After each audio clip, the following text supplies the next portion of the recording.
There was a time, long before the bombs fell and the world cracked open, when a ghost walked among the living. His eyes were mirrors that did not reflect. That ghost was Adolf Hitler. A boy born into obscurity, cradled in the coarse linen of rural Austria. A man who would one day raise a nation on the scaffolding of delusion, hatred, and fear. The world would remember his name not in reverence, but as a tremor in the bones of history, an omen cast in human flesh. Yet, before the steel-booted march and torch-lit parades, there was only him, a failed painter, a bitter soldier, a man lost in Vienna's choking fog, dreaming in silence while the world passed him by. This is not merely a biography, it is a requiem, a poetic dive into the crevices of madness, a warning in the shape of a man. Adolf Hitler was born on April 20th, 1889, in Braunau am Inn, a nondescript border town between Austria and Germany. He came into this world as smoke rises from a dying flame, unassuming, faint, but with the potential to consume. He idolized his mother, Clara, a devout, suffering woman who treated her son with saintly affection.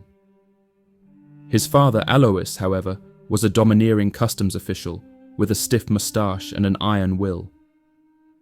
Hitler would later write in Mein Kampf that he honored but did not love him. The young Adolf found escape in art. In his adolescence, he would wander Vienna's boulevards with a sketch pad in hand, enamored by the ornate facades and imperial architecture. He dreamed of being an artist, specifically an architect. Twice rejected by the Academy of Fine Arts Vienna, the canvas of his soul began to darken. What is often omitted in casual biographies is the peculiar obsession Hitler developed with Richard Wagner's operas. He did not merely enjoy them, he lived within them. Der Ring des Nibelungen, with its Norse gods and apocalypse, whispered to him of destiny and rebirth. Music historian Alex Ross once noted, "To Hitler, Wagner's operas were not entertainment, they were prophecy." Homeless and adrift, he slept in flop houses, fed on bread crusts, and seethed with resentment. Vienna, a city of multicultural vibrancy and Jewish intellectualism, became to him not a muse, but a mirror of what he thought must be destroyed. World War I did not break Hitler, it forged him. Volunteering for the Bavarian army, he found purpose amid the horror. The blood-soaked trenches of the Western Front, the ceaseless thunder of artillery. These were his cathedral. He earned the Iron Cross for bravery, but remained a corporal. Not once promoted. An ambitious man, chronically overlooked. The war ended in 1918, but for Hitler, it never truly ended. He viewed the Treaty of Versailles as a humiliation. A dagger in the back, as he called it. While most Germans returned to rebuild, Hitler stewed in resentment. His transformation from failed artist to political prophet was underway. In the years that followed, Hitler found himself entangled with the German Workers' Party. He quickly became its mouthpiece. With a voice that could crack silence like ice, he mesmerized beer hall crowds with promises soaked in nationalism and myth. Hitler didn't speak to his audience, wrote historian Ian Kershaw. He hypnotized them. Germany in the 1920s was a brittle shell. Economic collapse, mass unemployment, and cultural disillusionment left a vacuum, and Hitler offered not just solutions, but salvation. He rebranded the party as the National Socialist German Workers' Party, Nazi for short, and designed the swastika himself. The symbol, ancient and twisted anew, would soon fly over cities as a black sun.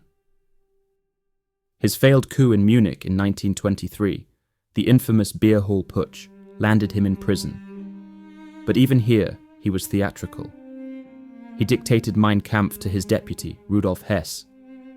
A screed of hate, racial hierarchy, and destiny. It was more scripture than memoir. What is rarely explored in depth is his obsessive attention to presentation. Hitler studied mass psychology and stagecraft like a sorcerer memorizing incantations. Albert Speer, his architect and later Minister of Armaments, once said, The Führer had an unerring instinct for grandeur. He wanted to build structures that would make even the pyramids blush. Indeed, Hitler's rallies were not political events. They were rituals. Orchestrated light shows, disciplined marches, blaring Wagner. It was all designed to evoke awe. And it worked. By 1933, Hitler was Chancellor. Within months, democracy was ash.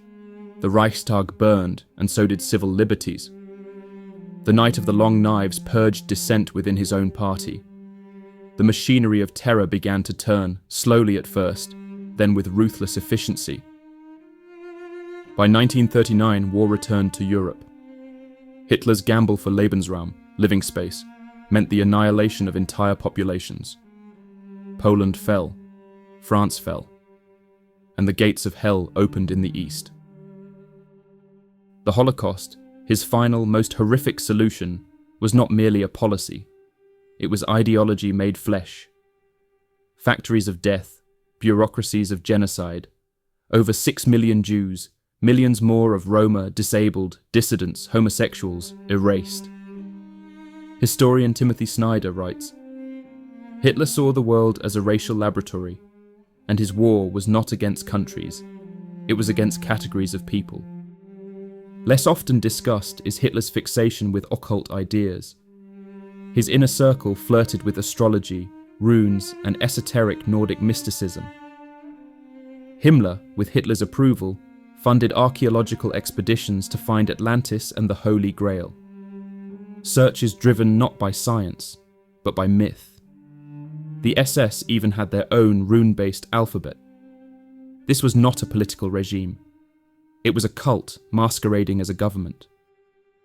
As the Third Reich crumbled, Hitler withdrew into the concrete womb of the Führerbunker beneath Berlin, a caged predator, raving at maps, issuing phantom orders to non-existent armies. The once hypnotic orator now trembled with Parkinson's, his voice hoarse, his mustache a smudge above thin lips. Those still around him whispered about his blank stares and disjointed thoughts. In April 1945, the Red Army closed in. The city above shook under bombardment. Hitler married Eva Braun in a perverse parody of joy, then took his own life a day later. Cyanide for her. A pistol for him. They burned their bodies in the courtyard, as instructed. The flames flickered, as if history itself wanted to cleanse the memory. And so, the man who once stood before oceans of adoring crowds ended as a pile of smouldering flesh, hidden beneath the collapsing rubble of a failed empire. There is something deeply sinister about Adolf Hitler that transcends political crime or mass murder. It is the way he twisted meaning itself. Truth became falsehood. Light became darkness. And men, ordinary men, became monsters in his shadow. His name has become shorthand for evil. Yet evil did not always wear horns. Sometimes it wore a cheap uniform and spoke with passion. But the end of the war didn't mean the end of his legacy. The world was forced to confront what humanity was capable of. Psychologists at Nuremberg puzzled over the banality of evil, as Hannah Arendt would later call it. Stalin once reportedly said, "The death of one man is a tragedy. The death of millions is a statistic." Hitler lived that philosophy in reverse. He crafted genocide not as numbers, but as doctrine. And maybe the most terrifying truth is this: Hitler did not rise alone. He was summoned. Modern historians debate his mental state. Some suggest he suffered from borderline personality disorder. Others claim advanced syphilis. And a few speculate Parkinson's combined with amphetamine psychosis. But the truth is likely simpler and more terrifying. Perhaps there was no madness, only cold calculation. Evil not as a sickness, but as a choice.